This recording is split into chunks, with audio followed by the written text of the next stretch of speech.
Hi, I'm Liselle, and today I'm reunited with Smash Into Pieces, and this is actually our first time meeting in not all of us, not pair, so it's us three, because last time it was just you. Yeah. So it's nice to have at least one more. 100% more. We add one more every time. Yeah, so I need to get another one. That's it. Yeah. Yeah, so welcome back to my Thank channel. you, thank you. On Saturday you're performing in the final Melodifestivalen and going into this circus because it's very big and so much things is happening around it. And is there anything that you have done during Melo that you never thought you would experience? I mean, almost everything, I would say. It's like, it's so much impact towards the audience. I mean, you get like 3 million viewers in 3 minutes of a song. I mean, it's kind of crazy to have that when you start to think about it. You know, it can get a little overwhelming somehow. Yeah, because and he still think of. I feel like a lobotomized person. It feels like my brain is like potatismos, mashed potatoes. Mashed potatoes. Yeah, it's been a long day, and same here actually. But yeah, I'm trying to.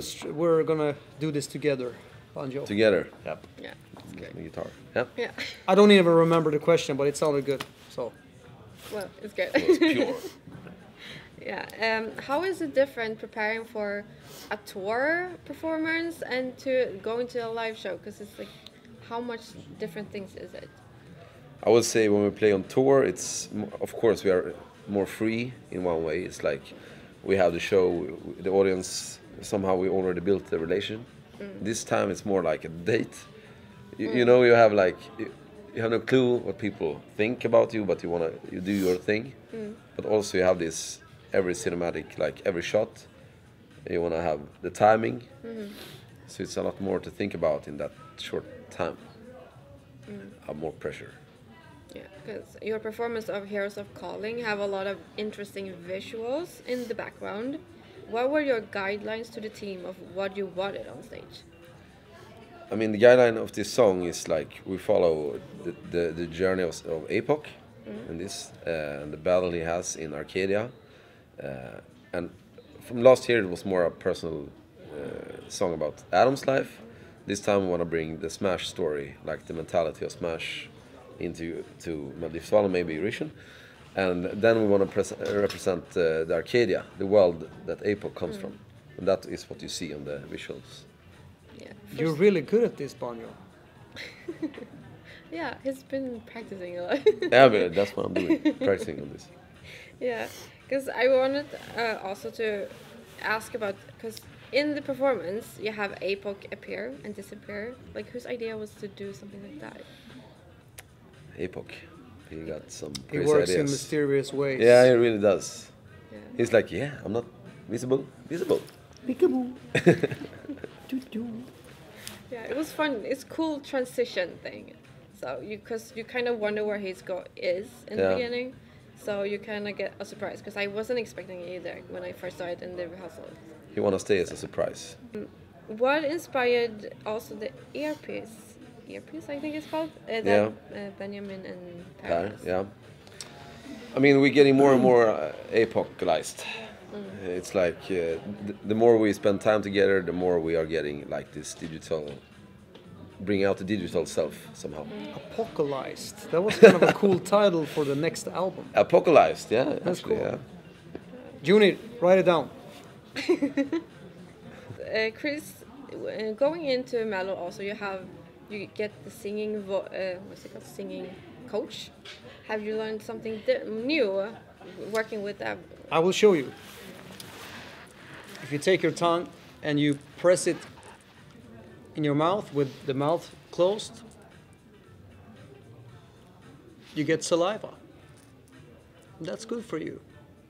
Then you If you sing wanna better sing. or what? I mean, usually So great singers have a lot of saliva. 16 years into my career, I've been drinking water and water and water and like pissing 8 times before showtime. I've done that. Pissing. And now, now she taught me that you can do that instead. It's like, thanks for telling me. 16 years later. Always learn something new. Yeah, that's the thing I've learned the most. Like small things with how you can things you can do with your voice, basically. And so yeah, it's been nice to create because I've learned this singing thing my own. Yeah. And we have been touring for 16 years, and I've been learning by doing. So yeah. It's nice. You get to have like a little bit more like skills set to like apply to it. Yeah. But also I'm quite stubborn. So if someone wants to tell me something new, I'm just like, I don't want anything new. I look like an old dog, Try to teach an old dog to sit. It's pretty hard. Last year you had your 15th anniversary as a band. What do you think is the most important thing when it comes to having a long time collaboration like this and working together? I would say that you get through the rough times. It's like, for us, it has been a lot of bumps on the road, but we always stay together. And I think that is the hardest part. That sometimes you're just like, okay, maybe this is so hard, this is so heavy.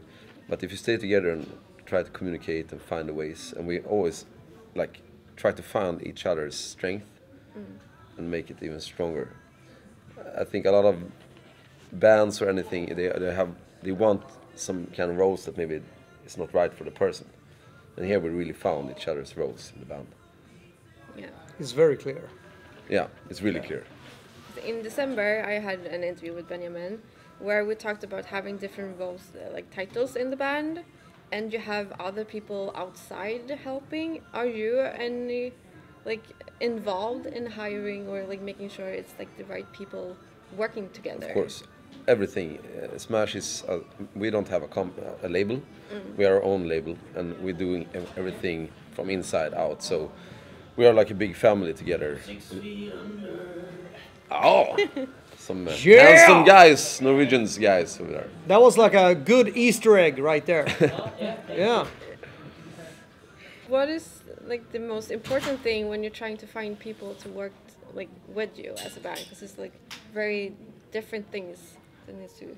We're always looking for the greatest nerds, the people who are like so yeah, passionate. We're looking for all the idiots out there. If you are an idiot, just call us or email us and you're hired, basically. We have one idiot right there, it's called Junie. He always wears a banana hat on our shows. Yeah, we love it. He's hired. Reese, you're also an idiot. Yeah, from my together. Strong idiots. Are you an idiot? Well, I could be. I'm with them, so... You're an idiot. In a good way. You know what I'm saying.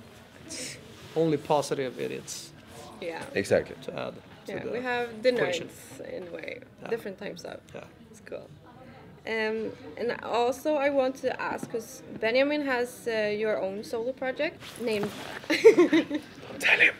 That was my secret. I didn't know. Sorry for cheating, man. Yeah. Yeah, Bluechain. And how did you came up with this name and what inspired you? Actually, it was not that fun. It was like we were working together. We were putting stuff into the... Vad heter det man jobbar? Vi roddade. Rodded. We packed in stuff and we carried our own stuff along. And then I had like a big Bluechain. I was carrying this Bluechain. I was like, oh, cool name. Bluechain. But it means something, right? I mean, for me, it means that, of course, the blue is like the melancholic side of me, which is the strongest part of me, the sad part. And the chain is that I'm so chained to my passion, to this expression, and chained to the music. So Bluechain was like perfect for me.